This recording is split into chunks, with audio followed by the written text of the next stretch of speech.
আসসালামু আলাইকুম। আমার আজকের ভিডিওতে আপনাদের জন্য থাকছে গরুর বট বোনা বা বুড়ি বোনার রেসিপি।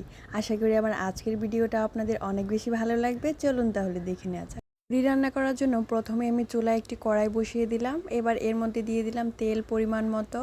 তেলটা একটু গরম হয়ে আসলে দিয়ে দিব 2টা তেজপাতা, 2-3টা এলাচ। এলাচগুলো একটু অ্যারোমা চলে আসলে এবার আমি এর মধ্যে দিয়ে দিব 1 কাপ পরিমাণে পেঁয়াজ কুচি। পেঁয়াজগুলোকে এবার ভালোভাবে ভেজে নিব। এখানে পেঁয়াজগুলোকে কিন্তু ব্রাউন কালার করে ভেজে নেওয়ার কোনো প্রয়োজন নাই, আর শুধুমাত্র পেঁয়াজগুলো যেন একটু নরম হয় সেই পর্যন্ত ভাজলেই চলবে। এবার আমি দিয়ে দিব পরিমাণ মতো কিছুটা লবণ, দিয়ে আবারও ভালোভাবে নেড়েচেড়ে নিব।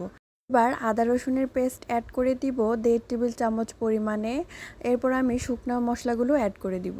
দিয়ে দিব 1 টেবিল চামচ পরিমাণ ধনিয়া গুঁড়া, 1 টেবিল চামচ পরিমাণ হলুদের গুঁড়া, মরিচের গুঁড়া দিয়ে দিব 2 টেবিল চামচ পরিমাণ, আর জিরা গুঁড়া দিয়ে দিব 1 টেবিল চামচ পরিমাণ।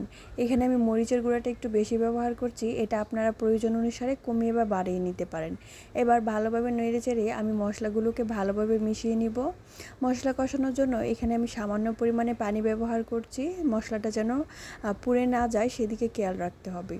এবার আবারও ভালোভাবে নেড়েচেড়ে মশলাটা কষিয়ে নিব। যখন মশলা থেকে এরকম তেল বেশি উঠবে তখন দিয়ে দিব বুড়ি। এখানে আমি 500 গ্রাম পরিমাণে বুড়ি নিয়ে নিয়েছি এবং এগুলোকে ভালোভাবে হলুদ এবং আদা দিয়ে সেদ্ধ করে নিয়েছি। তাহলে বুড়ি থেকে যে বাজে একটা স্মেল আসে সেটা কিন্তু অনেকাংশেই কম আসে। আপনারাও চেষ্টা করবেন বুড়িটাকে আগেই একটু সেদ্ধ করে নেওয়ার জন্য হলুদ এবং আদা বাটা দিয়ে। এবার বুড়িগুলোকে মশলার সাথে ভালোভাবে মিশিয়ে নিব নেড়েচেড়ে। চুলার আঁচটা এই পর্যায়ে থাকবে মিডিয়ামে।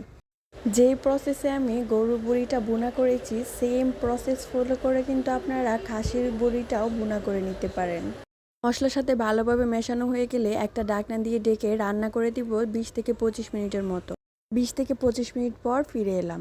এবার এর মধ্যে দিয়ে দিব রসুনের কোয়া কিছু কিছু পরিমাণে, দিয়ে ভালোভাবে নেড়েচেড়ে এখানে আমি ঝোল দিয়ে দিব। পানি দিচ্ছি 1 কাপের মতো। এই পানিটা কিন্তু আমি সম্পূর্ণ শুকিয়ে নিব। এর বুড়ির মধ্যে বেশি ঝোল থাকলে কিন্তু খেতে একদম ভালো লাগে না। এবার আমি আবারও ঢাকনা দিয়ে ডেকে রান্না করে নিব ততক্ষণ পর্যন্ত যতক্ষণ না এই বুড়ি থেকে পানিটা শুকিয়ে যায়। এই তো আমার বুড়ি থেকে পানিটা শুকাতে প্রায় 15 থেকে 20 মিনিট সময় লেগেছে, আর এর মধ্যে কিন্তু আমি বারবার ঢাকনাটা খুলে নেড়েচেড়ে দিয়েছি।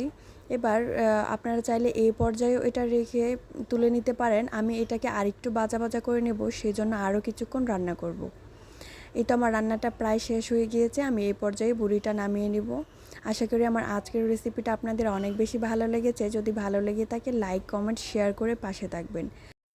বুড়ি রান্নাটা কতটা জুসি হয়েছে সেটা নিশ্চয়ই আপনারা দেখেই বুঝতে পারছেন। আজকের ভিডিওটা এখানেই শেষ করছি। আল্লাহ হাফেজ।